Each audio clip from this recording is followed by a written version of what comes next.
Hello guys, welcome back to our channel. మీరు ఇప్పుడు చూస్తున్న టెంపుల్ వచ్చేసి శ్రీ వెంకటేశ్వర స్వామి నిలయం.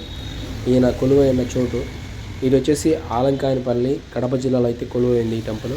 ఈ టెంపుల్ అనేది చాలా బాగుంటుంది. ఇటీవల కాలంలో కడప జిల్లాలో చాలా ఫేమస్ అయిన టెంపుల్ ఏదంటే ఆలంకాయనపల్లి వెంకటేశ్వర స్వామి టెంపుల్. దీన్ని అన్నమయ్య టెంపుల్ అని చాలామంది అంటారు. ప్రస్తుతం అయితే చాలా వరకు పెళ్ళిళ్ళకి, pre wedding shoot, post wedding షూట్కి బాగా యూజ్ అవుతుంది.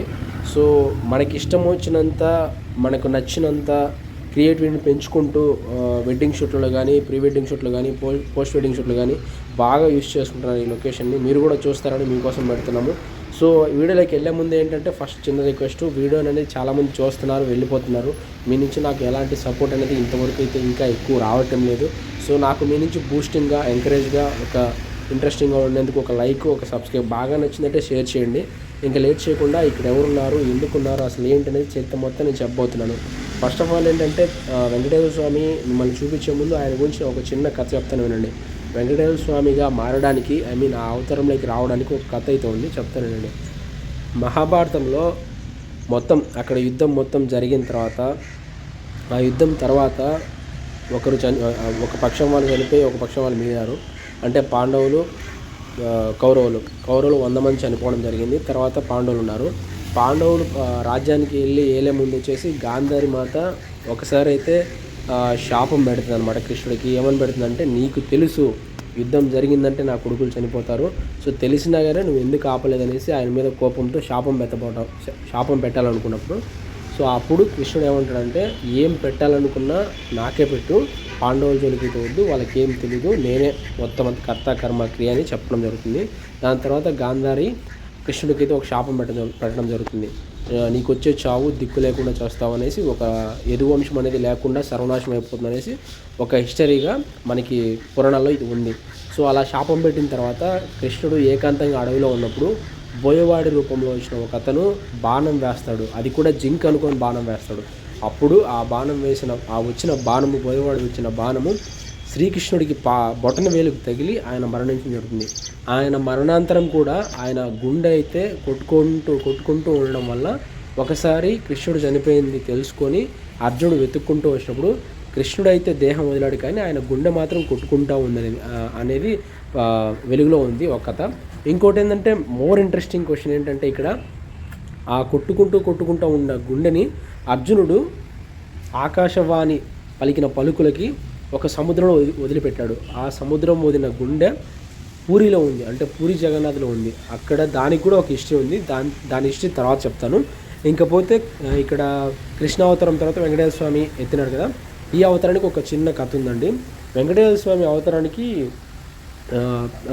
దశ పూర్తవుతుంది కదా, అంటే కృష్ణుడు దేహం వదిలినప్పుడు, తర్వాత ఆయన విష్ణుమూర్తి పైకి పోయినప్పుడు ఒక చిన్న కథ ఏంటంటే, ఇక్కడ ఒక మహర్షి కోపంగా విష్ణుమూర్తి దగ్గరికి వచ్చి ఆయన్ని పిలిచినప్పుడు విష్ణుమూర్తి పలకరు, అంటే ధ్యానంలో ఉంటారు. ఆయన లక్ష్మీ అమ్మవారితో ధ్యానంలో ఉంటారు. అది పట్టించుకోకపోయేసరికి ఈ మహర్షి కోపం వచ్చి తన్నుతారు. ఎక్కడ విష్ణుమూర్తి యొక్క వక్షతలం మీద తంతారు, అంటే గుండెల మీద. అక్కడ ఎవరు ఉంటారంటే మనకు లక్ష్మీదేవి కొలువై ఉంటారు. సో ఆమె కొలువై ఉండడం వల్ల అక్కడ తన్నడాన్ని అనేసి అమ్మవారు అలిగి వెళ్ళిపోతుంటారు. ఇక్కడ మీ అందరికీ ఒక క్వశ్చన్ ఏంటంటే, స్వామివారిని గుండెల మీద తన్నిన మహర్షి పేరు మీకు తెలిస్తే కనుక కామెంట్ చేయండి.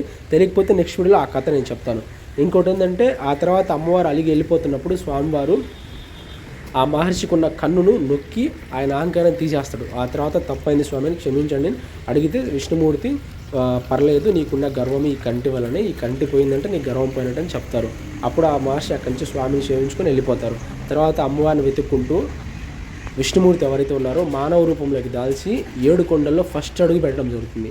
అక్కడి నుంచి 7 కొండల వాడని పేరు రావడం జరిగింది. సో ఇంకోటి ఏంటంటే, మెయిన్గా ఆయన అక్కడ వెలిసిన దగ్గర నుంచి సంవత్సరానికి ఒకసారి పైలోకం నుంచి 7 కొండల్లో ఒక గుహలో కొలువై ఉంటారు. అక్కడ ఆయన వచ్చి సేద తీస్తారని ఒక కథ కూడా ఉంది. అది క్లియర్గా నాకు తెలియదు, తెలుసుకొని చెప్పడం నాకు ఇష్టం అండి. నోటికి ఏది వస్తే చెప్పడం నాకు ఇష్టం లేదు. సో దాని గురించి కూడా నెక్స్ట్ ఒక స్టోరీ నేను చెప్తాను, ఒక వీడియో దిగబోతున్నాను. సో నేను చెప్పే ప్రతి వీడియోలో మంచి కంటెంట్తో మీ ముందుకు వస్తున్నాను. నాకు మీ నుంచి బెస్ట్ సపోర్ట్ ఏంటంటే ఒక సబ్స్క్రైబ్, ఒక లైక్ అండి. ఇంకా టెంపుల్ మొత్తం మీకు చూపించాలనుకున్నాను. చూపించే ముందు ఇంకొక చిన్న ఇష్టం ఏంటంటే, స్వామివారు అమ్మవారి కోసం వెతుక్కుంటూ వచ్చినప్పుడు అమ్మవారు అలిగి కిందికి వచ్చినప్పుడు భూలోకానికి వచ్చినప్పుడు అమ్మవారు రెండు అవతారాలు ఎత్తడం జరిగింది. ఒకటి వచ్చేసి పద్మావతి అమ్మవారు, రెండు వచ్చేసి అలివేలు మంగమ్మ. సో ఇలా అలివేలు మంగమ్మ అంటే కోయి జాతికి చెందినట్టు, పద్మావతి అమ్మ అంటే మామూలుగా మన తెలుగు వాళ్ళ అమ్మాయి, తెలుగువారి చెందిన వాళ్ళు అనేసి. సో ఇట్లా అమ్మవారిని కిందికి వచ్చిన తర్వాత రెండు విధాలుగా ఆయన కళ్యాణం చేసుకోవడం జరిగింది. ఇక్కడ ఒక కథ ఏంటంటే మీకు అందరికీ తెలుసు, అంటే కుబేరుని దగ్గర వడ్డీ కాసులు వాడు వడ్డీకి తీసుకోవడం జరిగింది. ఆ వడ్డీ సంవత్సరం పెరుగుతూ పోతుంది అనేసి ఇట్లా కూడా ఒక కథ ఉంది. ఆయనకి ఎన్ని కోట్లు వచ్చినా సరే ఆయన వడ్డీ అయితే తిరగడం లేదు, అసలు పక్కన పెడితే వడ్డీ తిరగడం లేదు. ఇట్లా తిరుమల వాసుడికి చాలా అంటే చాలామంది వాళ్ళకి నచ్చిన కానుకలు నగల రూపంలోనో లేకపోతే నగదు రూపంలోనో చాలా విధాలుగా చెక్కుల రూపంలోనో ఎవరికి తోచినట్టు వాళ్ళ కానుకల రూపంలో ముడుపుల్లాగా ఆయనకి సమర్పిస్తుంటారు. సో ఇంత నాకు తెలిసిన కదండి, నాకు తెలిసినంతవరకు నేను పెడుతూనే ఉన్నాను. సో ఇంకా ఏంటంటే మెయిన్గా తిరుపతి దేవస్థానంలో ప్రసాదం ఆల్మోస్ట్ అందరికి నచ్చే ఉంటుంది. ఆ ప్రసాదంలో కూడా కొంచెం క్వాంటిటీ అనేది తగ్గుతూ వచ్చింది. అంటే మేము ఇంటర్ చదివే రోజుల్లో కేజీ ఉండిందండి లడ్డు, తర్వాత 500 గ్రాములకు వచ్చింది, ఇప్పుడు 200 గ్రాములకు వచ్చింది. ఇలా తగ్గడం వెనక ఏమై ఉండొచ్చు? సో తెలిస్తే కన్నా మీరు కామెంట్ చేయండి. తిరుమల లడ్డుకి తర్వాత వేరే దేవస్థానం లడ్డుకి difference, at the same time వరల్లో తిరుపతి దేవస్థానం ఒక్కటే ఎందుకు ఫేమస్ అయింది, తర్వాత తిరుమల ప్రసాదానికి అంత ప్రాముఖ్యత ఎందుకు వచ్చింది. సో ఇలా కొన్ని ఉన్నాయండి, మీ మైండ్లో ఏవైతే తడతాయో అవి నాకు కామెంట్ రూపంలో చేయండి. అట్ ది సేమ్ టైం నేను ఇంకా ఏదైనా కథలో అక్కడక్కడ తడబడినా తప్పు చెప్పినా నేను కరెక్ట్ చేసుకుంటానండి. ఎవరైనా సరే మెసేజ్ చేయండి, కామెంట్ చేయండి నాకు. అది దయచేసి చెప్తున్నానండి, నా యూట్యూబ్ ఛానలే కాదు ఏ యూట్యూబ్ ఛానల్కైనా సరే కామెంట్ చేయడం అనేది చాలా ఇంపార్టెంట్ అండి. అంటే ఆ కామెంట్ కూడా ఎలా ఉండాలంటే వాళ్ళకి బాగా మెస్పరైజింగ్ చేసే విధంగా ఉండాలి. అంటే ఈ కామెంట్ చూసి వాళ్ళు ఇంకా ఇంప్రూవ్ అవ్వాలి. అంతేగాని నేను వీడియోస్ తీను ఈ కామెంట్స్ నాకు నచ్చట్లేదు అనే విధంగా మాత్రం పెట్టకండి, దయచేసి చెప్తున్నాను. అంటే నాదే కాదు, పర్సనల్గా ఈ మధ్య నేను కొన్ని వీడియోస్ చూస్తున్నాను, పాపం గలీజ్గా పెడుతున్నారంట కామెంట్స్. సో అలా పెట్టకండి, ఎందుకంటే ఇఫ్ ఇన్ కేస్ మీరే ఊహించుకోండి, మనలో ఒక అన్నోన్ పర్సన్ ఏమైనా అంటే మనకి ఎంత కోపం వస్తుంది. సో ఇలా యూట్యూబర్స్ కూడా అంతే కదా. సో యూట్యూబర్స్ ఏం చేసినా సరే యూట్యూబ్ ప్రేక్షకుల్ని అలరించేందుకు మాత్రమే, మిమ్మల్ని ఎంటర్టైన్మెంట్ చేసినందుకు మాత్రమే. సో దయచేసి ఎవరు తప్పుగా కామెంట్ చేయకండి.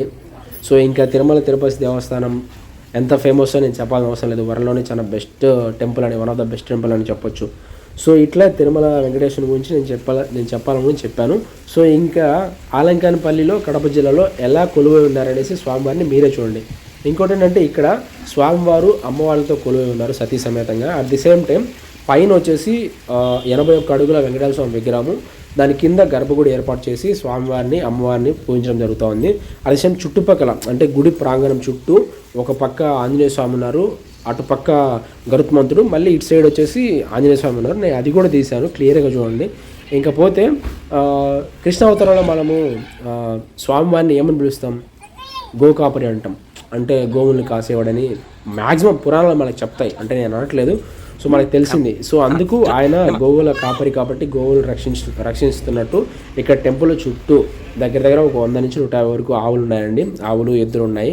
సో అట్ సేమ్ టైం ఇక్కడ బాతులు ఉన్నాయి, నేచర్ కూడా చాలా బాగుంది. ఇక్కడ స్వామివారు కనపడుతున్నారు కదా, సేమ్ తిరుమల వెంకటేశ్వర స్వామికి ఏం తీసిపోలేదండి, చాలా అంటే చాలా అద్భుతంగా ఉన్నారు.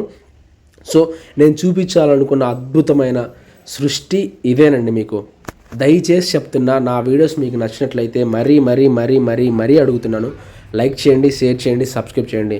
పాజిటివ్గా కామెంట్ చేయాలంటే మాత్రం తప్పకుండా నాకు కామెంట్ చేయండి. అట్ ది సేమ్ టైం మీకు ఇంకా more interesting videos, more updating videos కావాలనిపిస్తే నాకు పలానా వీడియో కావాలనేసి కామెంట్ చేయండి, నేను డెఫినెట్గా తీస్తానండి. మాది వచ్చేసి కడప జిల్లాలో మీకు ఏదైనా చూడాలనిపించినా నేను చేస్తాను. At the same time near by Nellore జిల్లా ఉంది, చిత్తూరు జిల్లా ఉంది, కర్నూలు జిల్లా ఉంది, అనంతపురం ఉంది. నేను నా బెస్ట్ నేను ఇస్తానండి డెఫినెట్గా. మీకు పలానా కావాలి, పలానా వీడియో పెట్టండి అని అడిగితే డెఫినెట్గా మేము పెడతామండి. అట్ ది సేమ్ టైము నా వీడియోస్ని పూర్తిగా చూస్తేనే నేను ఏం పెడుతున్నాను, ఎందుకు పెడుతున్నాను మీకు అర్థమవుతుంది. ఇంతవరకు ఓపిక్గా నా వీడియోస్ని చూస్తున్న ప్రతి ఒక్క ప్రేక్షకులకి పేరు నా సబ్స్క్రైబర్స్కి ప్రతి ఒక్కరికి ధన్యవాదాలు తెలుపుకుంటూ ఇంతటితో వీడియోని ఎండ్ చేస్తున్నాను. ఇందాక మీకు చెప్పినట్టు చూడండి, ఓ పక్క ఆంజనేయ స్వామి, ఓ పక్క గరుత్మంతుడు. సో వీడియోస్ అయితే చాలా బాగున్నాయండి. ఇక్కడ చూస్తే వ్యూ చాలా అంటే చాలా ఎక్సలెంట్గా ఉంది. సో ఇంతటితో నేను వీడియోని ఎండ్ చేస్తున్నాను. ఇంకొక 30 సెకండ్స్ ఉంది, ఓపిక్గా చూడండి. థ్యాంక్స్ అండి. ఎంత థ్యాంక్స్ చెప్పినా నా యూట్యూబ్ సబ్స్క్రైబర్స్కి నేను ఎంత చెప్పినా తక్కువే అండి.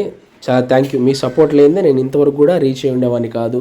ఇంకా చాలామంది నన్ను సపోర్ట్ చేస్తారని కోరుకుంటూ ఇంతటితో అయితే వీడియోని ఎండ్ చేస్తున్నాను. ఓం నమో వెంకటేశాయ, ఓం నమో గోమాతాయ నమః. ఓం జై శ్రీకృష్ణ, జై శ్రీ ఆంజనేయం. థ్యాంక్